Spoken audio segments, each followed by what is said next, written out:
So yun guys, sa mga nais matuto mag-wiring ng ating washing machine, tuturo natin ngayon guys ito. So hindi tayo mahirapan guys kasi ito yung ating motor at may diagram yan. So ang diagram guys, ito yung red, ayan, blue at yellow. May color coding yan guys. Yung pinakababa, yan ang pinaka nag-iisa, yan ang common. Itong blue at red, yan yung running at saka starting. So ito yung common, didiretso siya ng plug. Tapos yung isa namang wire sa plug, didiretso siya sa fuse papunta ng timer. Common, ito yung common natin sa timer. At ito namang dalawang wire na galing sa timer, papunta yan ng capacitor guys. Ayan. Kahit magkabaliktad, walang problema yan.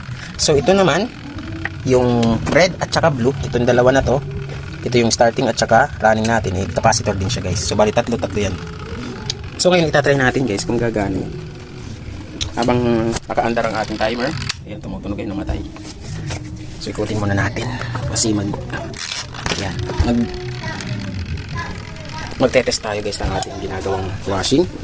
So binigay nga lang pala ito sa atin na washing na to. At ang sira nito is ito, capacitor at saka timer.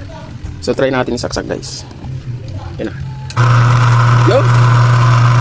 Yan, siguro din lang walang madidikit ng wire guys. So ayan, may reverse, forward reverse guys. Ayos. Gumagana na guys. Pwede na natin itong i-assemble. So yun lang. Thank you guys.